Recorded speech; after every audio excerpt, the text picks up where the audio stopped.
भीतरगांव का ईंटों वाला मंदिर किस राज्य में स्थित है? उत्तर प्रदेश में। भीतरगांव का ईंटों वाला मंदिर उत्तर प्रदेश में स्थित है।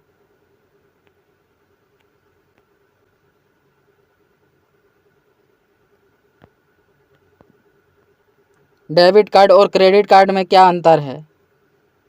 डेबिट कार्ड से सीधे बैंक खाते से पैसे निकाले जा सकते हैं, जबकि क्रेडिट कार्ड से एक निश्चित सीमा तक ऋण लिया जा सकता है।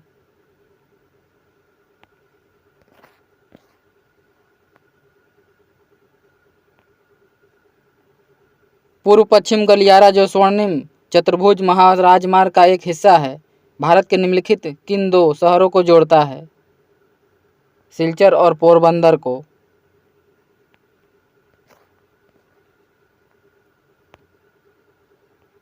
निम्नलिखित में से किस आंदोलन की शुरुआत बंगाल में हुई? रामकृष्ण मिशन की। रामकृष्ण मिशन की शुरुआत बंगाल में हुआ था। रामकृष्ण मिशन की स्थापना स्वामी विवेकानंद ने 1897 में किया था। सत्यशोधक समाज की स्थापना ज्योतिबा फुल्ले ने 1873 में किया था। प्रार्थना समाज की स्थापना 1867 में आत्माराम पांडुरंग ने किया था। आर्य समाज की स्थापना 1875 में राजा राम मोहन राय ने कोलकाता में किया था। संविधान अनुसूचित जाति आदेश दूसरा संशोधन विधेयक 2022 ने नॉर्की कोरबन और कुरीविकन समुदाय को किस राज्य की अनुसूचित जनजातियों की सूची में शामिल किया? तमिलनाडु की।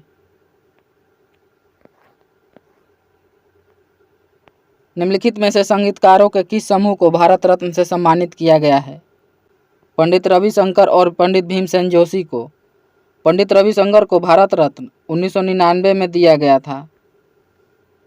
पंडित भीमसेन जोशी को भारत रत्न 2008 में दिया गया था।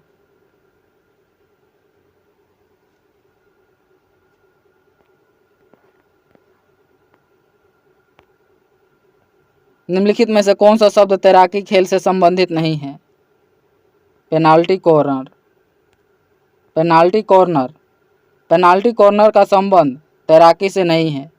पेनाल्टी कॉर्नर का संबंध हॉकी से है। यक्षगान एक लोक नृत्य है जो किस राज्य से संबंधित है? कर्नाटक से। यक्षगान कर्नाटक का लोक नृत्य है। भारतीय संविधान का अनुच्छेद 149 किससे संबंधित है? भारत के नियंत्रण एवं महालेखा परीक्षक के कर्तव्यों एवं शक्तियों से। भारतीय संविधान का अनुच्छेद 149 भारत के नियंत्रण एवं महालेखा परीक्षक के कर्तव्यों एवं शक्तियों से है। भारतीय संविधान के अनुच्छेद 148 के अनुसार भारत के नियंत्रण एवं महालेखा परीक्षक की नियुक्ति राष्ट्रपति के द्वारा किया जाता है।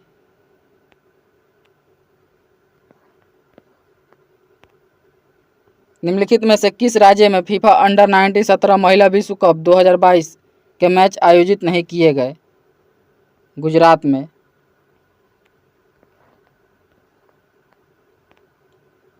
नील नदी का पानी किस में गिरता है? भूमध्य सागर में। नील नदी का पानी भूमध्य सागर में गिरता है। नील नदी विश्व की सबसे लंबी नदी है।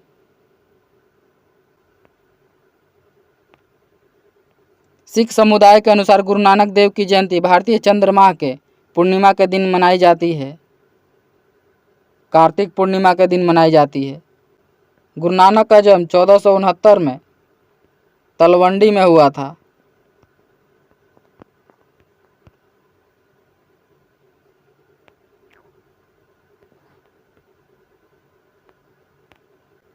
निम्नलिखित में से किस संस्थान की स्थापना एमजी रनाडे और जीबी जोशी के द्वारा किया गया था? पुणे सार्वजनिक सभा की। पुणे सार्वजनिक सभा की स्थापना एमजी रनाडे और जीबी जोशी के द्वारा किया गया था। पुणे सार्वजनिक सभा की स्थापना 1870 में हुआ था। बॉम्बे प्रेसिडेंसी एसोसिएशन की स्थापना 1885 में फिरोज शाह मेहता के द्वारा किया गया था। अभिनव भारत की स्थापना 1904 में बीडी सावरकर के द्वारा किया गया था। भारतीय राष्ट्रीय कांग्रेस की स्थापना 1885 में एयू होम ने मुंबई में किया था।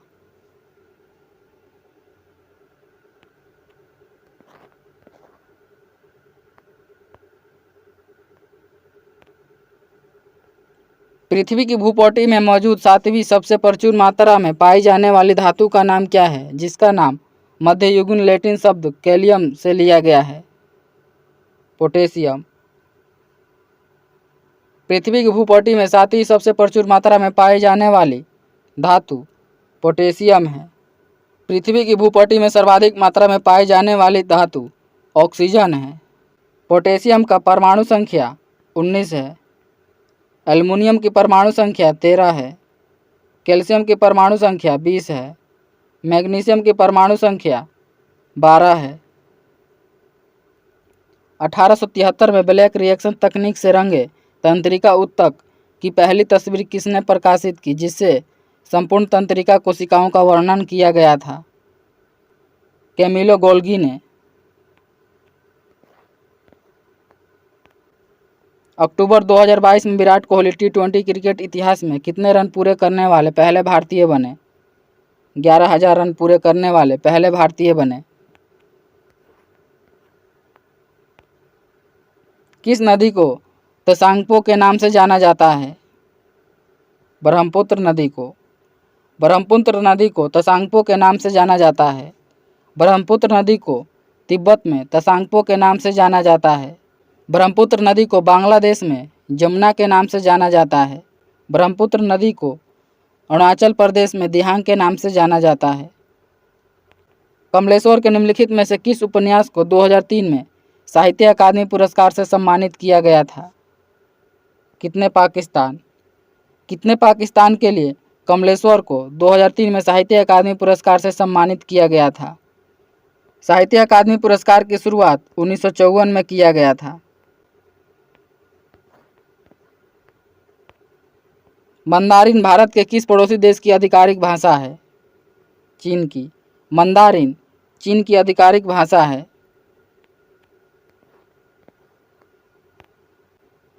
भारतीय संविधान के अनुच्छेद 44 का उद्देश्य क्या है? भारत के राज्य क्षेत्र में नागरिकों के लिए एक समान नागरिक संहिता सुनिश्चित करना।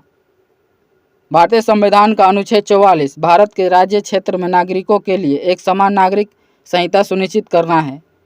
वर्तमान में अनुच्छेद 44 गोवा में लागू है। 15 अगस्त 1947 को भारत के पहले प्रधानमंत्री जवाहरलाल नेहरू ने दिल्ली में लाल किले से कहां पर राष्ट्रीय ध्वज फहराया? लाहौरी गेट से। 15 अगस्त 1947 को भारत के पहले प्रधानमंत्री जवाहरलाल नेहरू ने दिल्ली में लाल किले के लाहौरी गेट के ऊपर से भारतीय राष्ट्रीय ध्वज को फहराया था।